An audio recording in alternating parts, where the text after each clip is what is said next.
السلام عليكم ورحمة الله. الحمد لله والصلاة والسلام على رسول الله وآله ومن والاه وبعد. أعوذ بالله من الشيطان الرجيم. إن الذين آمنوا وعملوا الصالحات كانت لهم جنة الفردوس نزلا. حدیث د ابو موسی اشعری رضی الله عنه دی. امام بخاری امام مسلم نقل کړي دا وایي چې نبی علیہ السلام ویلي عبدالله بن قیس ته ورته ویلي چې الا ادلک علی کنز من کنوز الجنه، ای تعالی زه د جنت د خزانو ذکر ونه ښیم؟ تعالی زه د جنت د خزانو نه یو خزانه ونه ښیم؟ داسې یو ذکر دی چې هغې ته د جنت خزانه ویل شوې ده. فقلت بلا یا رسول الله، ولې نه ید الله رسوله، وښیه ماله دا کوم ذکر دی چې هغه مثال د جنت د خزانو دی؟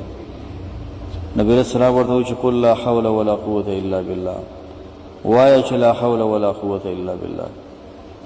دا قدرمندو دا دومره مفیده کلمه ده، لا حول ولا قوة الا بالله.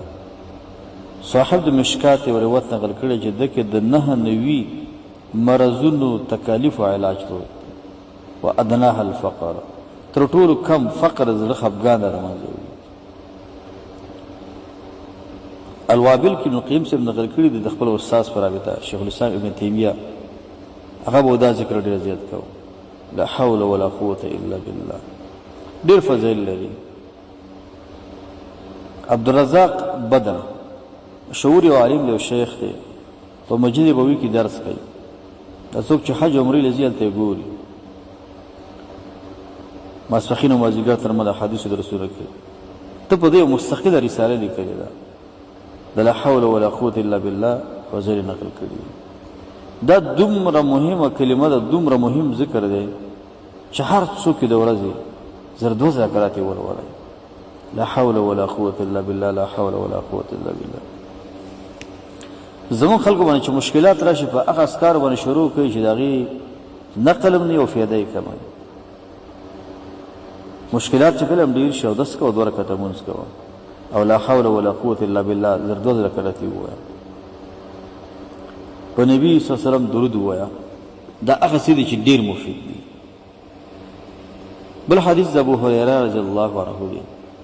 دا نبی له سمع چې الا اعلمك او قال الا ادلك على كلمه من تحت العرش من كنز الجنه تقول لا حول ولا قوة الا بالله. دلته نبی سم دا خبره کړې دې ته ویل چې تعالی یو کلمه ونه ښیم چې د عرش لاندې ده، داسې کلمه د جنت د خزانو او خزاني مثال لري.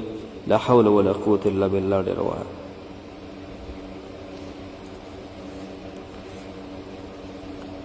یو حدیث کې دا راځي، امام احمد دا حدیث نقل کړی، من قال لا اله الا الله ابتغاء وجه الله ختم له بها الجنه، ختم له بها دخل الجنه. ومن صام يوما ابتغاء وجه الله ختم له بها دخل الجنه. څوک چې د لا اله الا الله کلمه په اخلاص سره ولري، الله به دله ختام په دې کلمه کې. همدارنګه څوک یو روژه ونیسي د الله د رضا لپاره، الله به جنت ته داخل کړي. یو حدیث کې دا هم راځي که څوک یو روژه د الله د رضا لپاره ونیسي، الله به 80 خریفه د جهنم د اور نه وړاندې کړي. دا دومره مهم اعمال دي. بل حدیث کې دا راځي، سی ابو داود کې دا حدیث نقل دی، من كان آخر كلامه لا إله إلا الله دخل الجنة. د چا چې په دنیا کې اخیری خبرې دا وي چې لا اله الا الله، هغه به جنت ته داخل. مسند احمد کې دا الفاظ هم دي. حدیث د معاذ رضی الله عنه دی. دا وایي چې رسول الله صلی الله علیه وسلم فرمایلی دي، من شهد ان لا اله الا الله مخلصا من قلبه دخل الجنه. څوک چې د دې کلمې د توحید اقرار کوي، په اخلاص سره کوي، الله به دا کس جنت ته داخله. څومره مؤمن د پاره چانسونه دي، خو بیا هم په دې کې ډېر خلک پاتې کېږي. یو عجیب حدیث امام مسلم نقل کړی دی چې دا زموږ استاد لپاره درس دی. درس یو ځل نبی رسول الله ملګرو ته وایي چې من اصبح منکم اليوم صائما، نن څوک روژه دی؟ قال ابو بکر رضی الله عنه انا. وی ما فمن تبع منکم اليوم جنازه نن تاسو کوم کس یو جنازه کې حاضري ورکړي؟ قال ابوبکر رضی الله عنه انا. و اې د الله سره ما جنازه کې حاضري ورکړي. وی فمن اطعم منکم اليوم مسکینا مسکین له خوراک چا ورکړي؟ قال ابوبکر رضی الله عنه انا. وی فمن عاد منکم اليوم مریضا نن د مریض پختنه چا کړي؟ قال ابوبکر رضی الله عنه انا. نبی علیہ السلام وی چې مجتمعنا فی امرئ الا دخل الجنه. دا صفتونه نه جمع کېږي په مسلمان کې مګر دا به جنت ته داخل شي. قدرمندو کله خو په ژوند کې داسې راوړه چې دا ټول صفات په یو ورځ کې ځان کې جمع کړو. مثلا سبا پنجشنبه ده او دې نه مراد نفلي روژه ده. سبا پنجشنبه ده، سبا روژه مو ونیسي، سبا ورځ کې الله شل روپۍ مسکین ته ورکړه.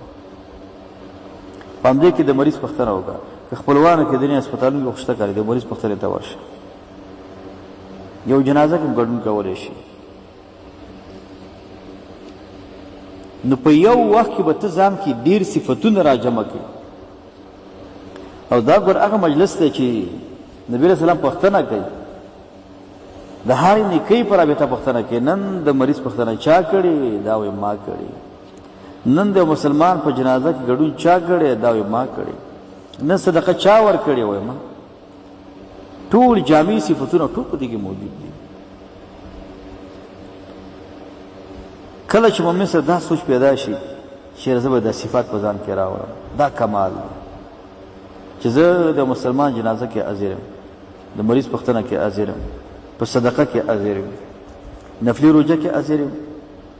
بس دا هغه صفات دي چې دا جنتي صفات دي. د دې صفاتو په وجه به انسان ته الله تعالی ترقي ورکوي. یو حدیث دی، دې حدیث نه میره پکار ده. حدیث کې ان العبد ليتكلم بالكلمه من رضوان الله لا يلقي لها بالا يرفع الله بها درجاته، وان العبد ليتكلم بالكلمه من سخط الله لا يلقي لها بالا يهوي بها في جهنم. یو سړی به خبره کوي، خبره ډېره مهمه خبره، خدا به ډېره عادي ګڼي، الله به اوچت مراتب اجرتونو کې ورکړي. کله کله یو بنده خرابه خبره کوي، خو دا بنده د خرابې خبرې په غم کې نه دی، بغیر خولې نه خبره وکړي، د دې په وجه الله جهنم کې اچوي. د دې وجه نه د خولې الفاظ کنټرول اول دا ډېر مهم دی چې د خولې الفاظ چې دي دا کنټرول. یو عجیب حدیث ډېر د خوشحالۍ روایت دی، مؤمن د پاره د امیدونو د رجا والا روایت دی. حدیث د عمران بن حسین رضی الله عنه دی. دا نبی علیہ السلام فرمایلی دی يدخل الجنة من أمتي 70,000 بغير حساب. د دې امت نه به 70,000 نفره بې حساب او بې کتاب جنت ته ځي. پوښتنه ورسره نه کېږي. د بعضې روایتونو دا معلومېږي چې په دې 70,000 کې به 70,000 کې به د هر یو په سر 70,000 نور دي. قالوا من هم یا رسول الله؟ اے د الله رسول دا څوک دي؟ نبي الاسلام هم الذين لا يسترقون ولا يتطيرون ولا يكتوون وعلى ربهم يتوكلون. دا هغه خلک دي چې دم چاته نه طلب کوي چې ما دم کا، نه بدفعلي کوي، نه داغ کوي، په الله توکل کوي. توکل په الله باندې دا مؤمن کې تر ټولو ستر صفت دی.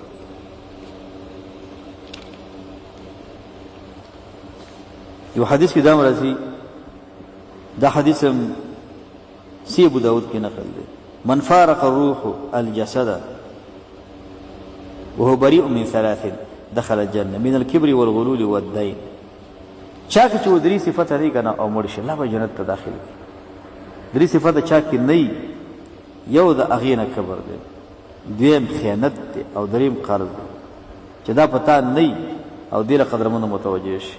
ما او تا د خلکو مالونه دا د لوټ په شکل او د غلا په شکل د غصب په شکل ډیر دي، موږ د غصب په حلاله طریقه جایز طریقه چې قرض دی، بیا په ژوند کې د قرض پاړم نه او په دې کې انسان مړ شي. څومره خلک دی بیغمه بیغمه ژوند کوي، قرض خډیر قرض پروت دی، بې زیر روپۍ لګي خو قرضدار ته ورکړه.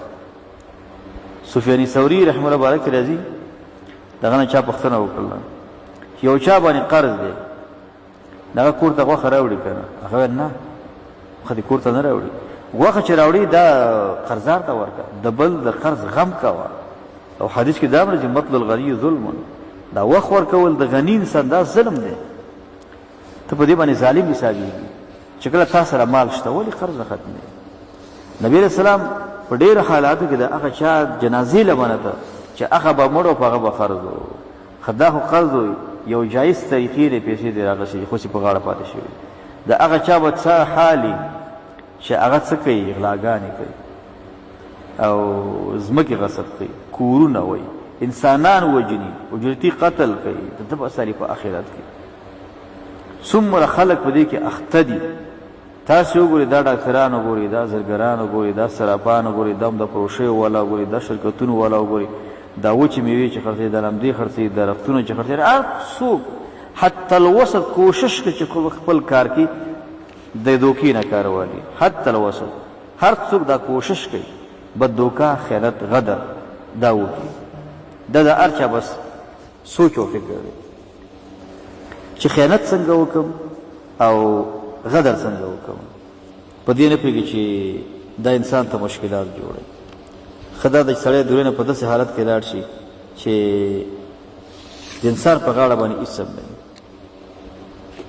یو حدیث کې دا هم راځي، نبي علیه السلام ویل چې جنت کې الله داسې کوټې تېرې کړي دي چې د باندې نه به داخل ښکاره کېږي، داخل نه د باندې صحابه ښکاره کېږي. یو بنډچي پاڅېده، یا د الله رسوله دا به چا لپاره یې؟ نبی علیه السلام وایي هي لمن اطاب الکلام واطعم الطعام وادام الصیام وصلى لله باللیل والناس نیام. دا د هغه چا دپاره دی چې نرمه لهجه استعمالوي، صدقات ورکوي، خلکو باندې خوراکونه کوي او روژې نیسي او د شپې تهجد کوي. عجیب صفات ذکر شوي دي. یعنی اخلاق خسرې نرمې خبرې کوي، صدقو صفت پکې دی، د نفلي روژو د نیولو صفت پکې دی او د شپې تهجد صفت پکې دی. دا داسې اعمال دي چې کله څوک کبیره ګناهونه کوي الله به د دې اعمالو هېڅ توفیق ورته نه ورکوي، نه د صدقې توفیق ورکوي، نه د نفلي د روژو د نیولو توفیق ورکوي، نه د تهجد. او تهجد خو بیا ډېر سختترین عمل دی. ته د نیکۍ ونه کله بندېږي چې کله ته ګناهونه کوي. ګناهونه